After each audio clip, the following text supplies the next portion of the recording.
name is Daniel Bryant, a current student at North Carolina A&T State University. So any Aggies out there who might get an Aggie prize.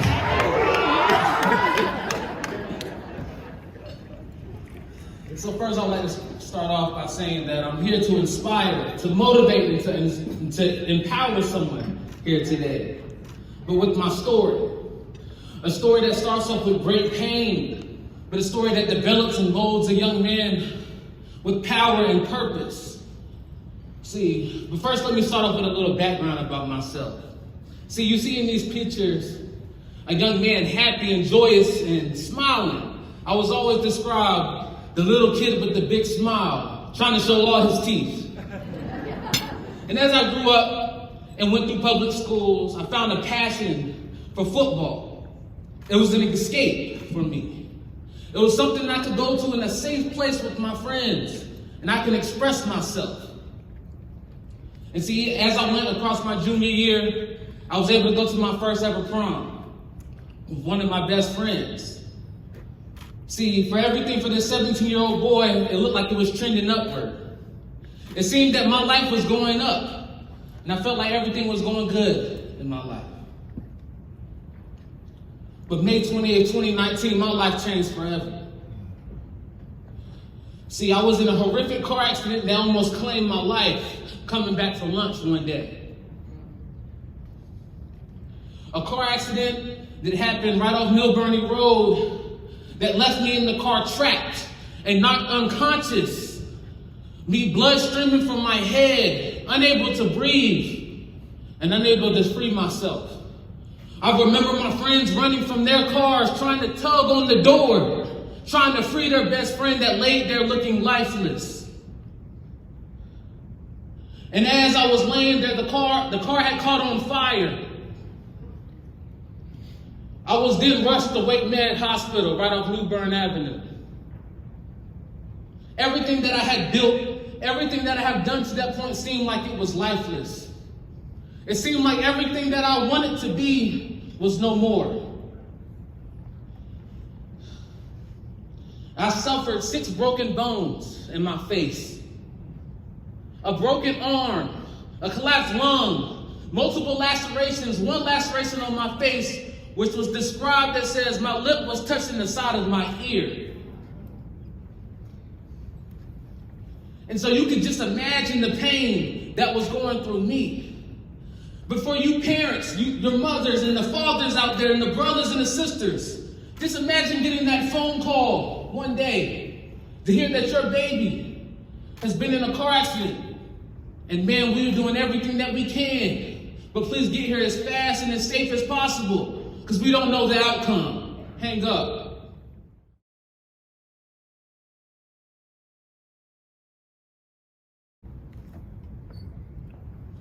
See, I know what adversity is. And see, I know what it feels like when it hits your front doorstep. And you feel like you're at your lowest moment.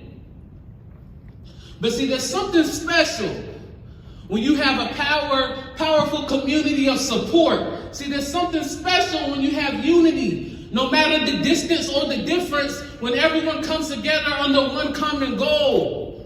To support a fallen brother, someone that's at his lowest moment, to pick up the burden that was weighing him down, that he felt like he couldn't carry it no more, but they pick it up with you.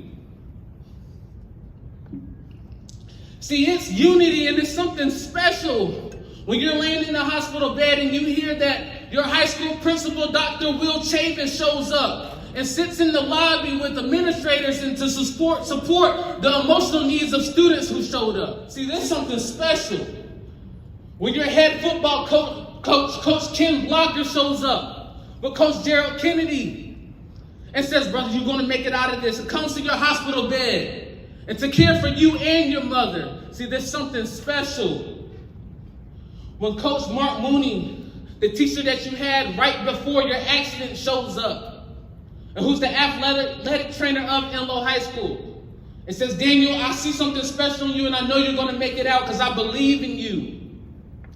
See, there's something special in educators that it takes. When your middle school principal, Dr. Greta Dula, shows up and calls your mother and tries to wipe the emotional pains and tears that fall from her eyes over the phone. See, there's something special when your kindergarten assistant teacher at Washington Elementary shows up and shows out and says, Daniel, I believe in you and I'm going to be with you every step of the way. I was there when you were 4 and I'm going to be there till you grow up. I'm going to be there for you. See, there's something special. There's something special when your language arts teacher, Miss Truitt Price O'Neill, sends you a card in the mail and says, Daniel, you're a fighter. I believe you and I know you're going to make it out because I've seen it in you before. See, there's something special that it takes to be an educator. And see, what it was done unto me, I must do unto others. See, I felt that power of unity, that power of support that was brought unto me. So now it's my job that I go back into schools and I go into organizations and churches and I speak and I share my story with students just to add a little motivation and empowerment to their lives, because I know how it is to feel like you're lifeless. And see, there might be students sitting at the desk with their book bags. They might not be in a car accident, but they might feel like their future is lifeless. They might feel like when they get an F on the test that they're lifeless. But see, I'm here to tell you today that the educators that I know and that I witness, they are going to pour into each student as much as they can, because they won't stop. They never stop. Because it takes a little bit more to be an educator. It takes a little extra extension. It takes a little extra length to go to, the extra mile, to not only write on the whiteboard, but to be able to walk into the shoes of each student each and every day. See, I've witnessed it in me, that I've seen plenty of teachers and administrators be with me, support me, not only educate my mind, but educate my soul. Educate my soul by the characteristics that they walk in each and every day. The intangibles that they bring to the table each and every day. And if there's one message I would love to leave with you all the great educators that are in the building today, it's not always about your job description. However, it's more so the description of your heart that makes the difference. Let me say that one more time. It's not so much. It's not always about your job description, but it's more so the description of your heart that makes the difference. See, the teachers and the administrators that I know, they took that extra length.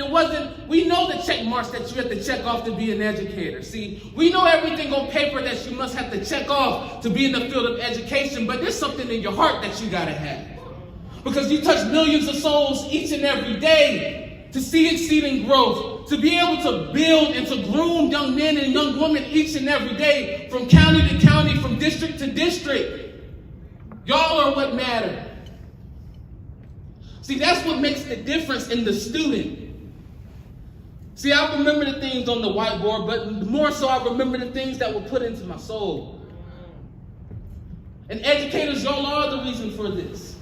And I can name plenty and plenty of educators, but I will run out of time. And I think Mr. Alessandro will get on me about that. So I want to leave this with you all. And you see that hashtag AIM _ North Carolina DPI. I want to start a Twitter chain on this.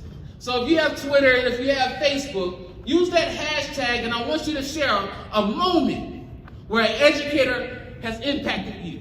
Now, I know Twitter has a character limit, so if you can't fit your story in the characters, just name those teachers' names or those educators' names.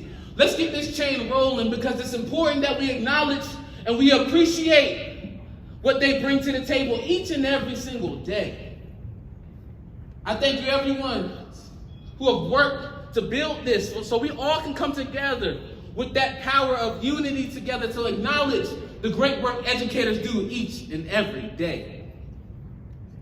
Currently, like I said, I came through Wake County Public Schools, 2020 graduate of Enloe High School, and I can't not be prouder to say that. And now I'm a current sophomore at North Carolina A&T State University, where I'm studying business management. So I will continue to press, and I will continue to go forward, because I've seen educators do it all. Thank you very much.